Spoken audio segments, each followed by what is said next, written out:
Bonjour et bienvenue dans ma petite fabrique à histoire, catégorie science-fiction.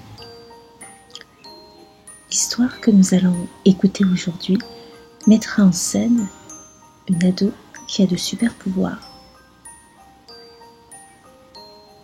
La méchante sera une infirmière. Il saura utiliser une arme intelligente et l'histoire se déroulera dans une ville à l'intérieur d'une boule à neige. Le plafond de verre. Dolly grimpa lestement dans l'arbre centenaire bordant la paroi de verre, regardant anxieusement à l'extérieur, cherchant sa vieille amie. Elle était bien là, couchée dans son lit, apparemment assoupie. Dolly soupira, s'asseyant contre le tronc de l'arbre, sa main posée sur la paroi. Elisabeth, sa vieille amie, paraissait de plus en plus fatiguée chaque jour. Dolly sourit en se rappelant le temps où Elisabeth courait dans sa chambre, se saisissant avec joie de la boule à neige que son père lui avait offerte. En ce temps-là, la ville sous verre connaissait un grand tremblement et de ce fait une grande tempête chaque jour. Mais à présent, cela faisait 36 matins qu'aucun grand tremblement n'avait retenti, aux grandes dames des citadins habitant la boule à neige de Dolly. Crystal Haven était une ville féerique où les hauts buildings du centre côtoyaient de belles banlieues fleuries aux parcs boisés. Ses habitants étaient tous conscients de vivre dans une boule à neige et étaient heureux de leur destin. En temps normal, lorsque les grands tremblements étaient fréquents, ils arboraient tous le teint très pâle de la porcelaine et leur peau étincelait sous l'effet des paillettes que les grandes tempêtes projetaient sur eux. La magie de Crystal Haven les maintenait alors en vie en faisant des personnages heureux et joyeux. Ils se levaient alors tous les matins, pleins de gaieté et d'énergie, s'amusant à faire des batailles de boules de neige, se rendant visite, chantant et dansant, incarnant la joie d'Elisabeth. C'était dans cette joie que Dolly puisait les jours où Elisabeth ne se sentait pas bien, pour lui ressouffler un peu de baume au cœur. Toute la ville ne vibrait que pour elle, avec pour unique objectif de la maintenir heureuse. Dolly ignorait si toutes les boules à neige fonctionnaient ainsi, ou si Crystal Haven était unique, mais instinctivement, elle savait qu'Elisabeth était l'être le plus important de leur monde, et qu'ils ne vivaient que pour et par elle. Mais les choses évoluaient, elles changeaient, et après plus de 30 matins sans grand tremblement, tous les habitants de Crystal Haven se solidifiaient peu à peu, peinant de plus en plus à se déplacer. La joie les quittait, laissant la place à un profond désarroi. Seule Dolly était encore capable de se mouvoir facilement. En tant qu'empathe, son travail était de créer un lien avec le possesseur de la boule à neige, pour que celui-ci provoque régulièrement de grands tremblements en secouant l'objet. Cela s'était passé naturellement avec Elisabeth. Encore jeune fille, elle avait adoré l'objet, approchant son doux visage du havre de cristal. Dolly avait alors posé sa main sur la paroi de verre et le contact avait eu lieu. Dolly avait ressenti la joie de la fillette, le bonheur d'avoir reçu ce présent de son père. Sans que l'enfant n'ait eu besoin de parler, Dolly avait compris que le père d'Elisabeth était un homme strict et peu loquace. Même s'il ne s'était jamais montré méchant avec sa fille, cette dernière avait toujours ressenti sa froideur et le vivait comme un rejet. C'était la première fois que son père lui ramenait un cadeau de l'un de ses voyages, et elle avait vu ses yeux briller quand il lui avait tendu la boîte empaquetée. Cette émotion intense que l'enfant avait ressentie, Dolly l'avait ressentie aussi, et elle l'avait offerte en retour à Elisabeth à chaque fois qu'elle avait touché la boule à neige pour la secouer et observer la neige pailletée retomber en pluie étincelante sur la ville. Presque chaque jour depuis le contact, Crystal Haven avait connu un grand tremblement et sa population avait coulé des jours heureux. Mais les années avaient passé. Elisabeth n'était plus une jeune fille en pleine forme et elle ne pouvait plus secouer sa boule à neige préférée. Un mouvement près de la porte attira l'attention de Dolly qui se redressa vivement sur son perchoir pour observer l'environnement d'Elisabeth. La vieille dame remua dans son lit. Si la petite Ella apparaissait, Dolly pousserait certainement un cri de joie, car l'enfant acceptait toujours d'emmener la boule à neige à sa grand-mère. Mais s'il s'agissait de Dolores, la longue silhouette de l'infirmière apparut et Dolly grogna de rage. La jeune femme s'occupait correctement de sa bonne amie, mais elle refusait systématiquement de lui donner sa boule à neige. Elle balayait toujours la requête de la vieille dame d'un revers de la main, n'accordant aucun intérêt à sa demande. Et Elisabeth s'éteignait, sans avoir pu goûter à nouveau aux émotions de joie et d'amour que Dolly gardait précieusement pour elle, tout comme les habitants de Crystal Haven. Dolly regarda tristement Elisabeth lever un doigt tremblotant vers la boule à neige. « Vous devez garder précieusement vos forces, Elisabeth. Si vous mangez toute votre assiette, je vous donnerai votre jouet. » Mais Elisabeth n'avait plus grand appétit. Dolly l'observa se forcer à avaler lentement chaque cuillère. « C'est bien, Elisabeth, je suis fière de vous. Maintenant, il faut vous reposer. »« Dolores !» Elisabeth leva à nouveau un doigt tremblant vers Crystal Haven. « D'accord, d'accord, je vais vous la donner après. D'abord, vous devez vous reposer. » Dolly voyait bien que l'état d'Elisabeth tenait à cœur à son infirmière, mais elle enrageait de l'avoir toujours repoussé à plus tard le moment où elle lui donnerait la boule à neige, jusqu'à partir en ayant totalement oublié sa promesse. Cela pouvait paraître dérisoire pour elle. Pourtant, les habitants de Crystal Haven en avaient désespérément besoin, et Elisabeth aussi. Alors qu'elle allait redescendre de son arbre, abattue, la porte de la chambre de la vieille dame s'ouvrit à la volée, bousculant les émotions de Dolly. Et là était là, accompagnée de ses deux parents. La petite fille bondit auprès de sa grand-mère, la prenant dans ses bras. « Vous êtes rentrée !» souffla Elisabeth, visiblement heureuse. Le fils d'Elisabeth, sa femme et leur petite fille Ella avaient quitté le pays peu de temps avant que l'état de la vieille femme ne se dégrade. Elle était certes malade, mais sa tristesse, suite à ce départ, avait été si grande que toute la joie même des habitants de Crystal Haven ne suffisait pas à la chasser. Elisabeth s'inquiétait. Et si son fils ne se plaisait pas dans son nouveau travail, si Ella ne se faisait pas de copine à l'école, s'ils étaient méchants avec elle, si tous les trois ne se plaisaient pas dans leur nouvelle vie. Dolly ressentait bien que cette dernière inquiétude se parait quelque peu de couleur de l'espoir, car Elisabeth se languissait de ses enfants. Ses conversations avec sa belle-fille lui manquaient. Ses câlins à sa petite-fille lui manquaient, ne serait-ce que voir son fils chez elle lui manquait. Elle n'avait rien dit, essayant de se montrer forte et compréhensive, mais elle avait vécu cette situation comme une déchirure, et sans les siens, elle se sentait seule et inutile. Peu à peu, les émotions de joie s'étaient taries.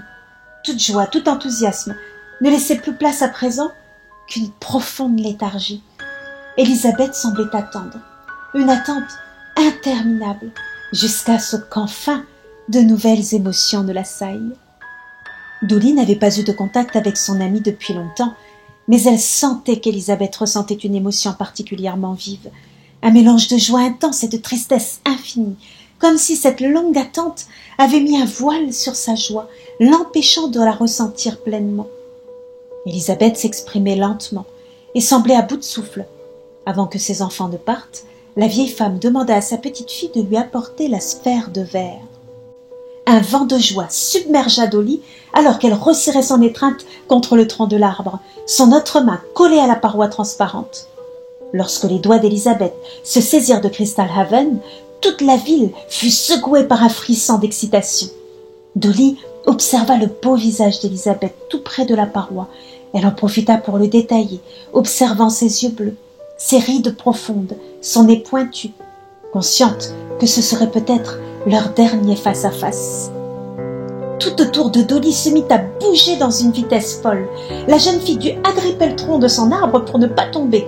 Puis, quand le calme revint, une pluie étincelante s'abattit sur sa tête et ses épaules. Un grand tremblement et une grande tempête. Enfin, après tous ces matins d'attente, l'univers entier brillait autour d'elle. Les paillettes semblaient totalement balayer les longs jours d'attente et d'angoisse. Dolly observa son corps redevenir brillant. Elle adorait cette sensation. Autour d'elle, les cris des joies des résidents retentirent. Ils retrouvaient enfin leur mobilité et leur gaieté. « Regarde comme c'est beau !» chuchota Elisabeth à sa petite fille. Ella sourit à sa grand-mère, offrant un regard fuyant à l'objet. J'aimerais te l'offrir, ma petite Ella. » »« Mais pourquoi? Tu l'aimes tellement ?»« Justement, mon papa me l'a offerte quand j'étais petite.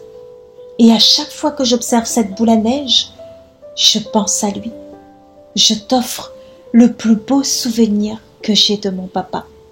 Et j'espère qu'elle t'aidera à te rappeler de beaux souvenirs avec moi. » La petite fille enlaça sa grand-mère, les larmes au bord des yeux. Lorsque ses doigts se saisirent de la sphère, Dolly ressentit sa tristesse, sa colère, sa peur de perdre Elisabeth. Elle n'était pas prête pour le départ de sa grand-mère et lui en voulait même de lui donner son objet fétiche. Elle fourra la boule à neige dans son sac à dos et resta blottie contre la vieille femme jusqu'à ce que ses parents l'obligent à partir. Dolly craignait le pire pour le futur, mais finalement, les jours suivants furent moins sombres que ce qu'elle redoutait. Chaque jour, Ella rendait visite à sa grand-mère, secouant elle-même la boule à neige devant les yeux brillants de la vieille femme. Mais peu à peu, Dolly eut l'impression de perdre le contact avec sa chère amie. Elisabeth était de moins en moins consciente durant ses visites. Un matin, Ella posa Crystal Haven sur une table que Dolly ne connaissait pas. Elisabeth était couchée dans une chambre blanche d'hôpital. Ce fut la dernière fois que Dolly vit Elisabeth. Tout Crystal Haven pleura lorsque le contact se brisa. Dolly se sentait si triste qu'elle avait du mal à se lever le matin. Pourtant, puisant son courage dans les souvenirs joyeux que lui avait partagés sa vieille amie, elle se forçait à sortir du lit et à arpenter les rues de la ville jusqu'à l'arbre centenaire qu'elle aimait tant grimper. Comme à l'accoutumée, elle l'escaladait jusqu'à la cime, puis attendait patiemment l'arrivée d'Ella. Mais la petite fille n'avait pas ressaisi la boule depuis le départ d'Elisabeth. Le contact n'avait donc pas encore eu lieu. Elle n'accordait même pas un regard à l'objet posé sur une étagère de la chambre.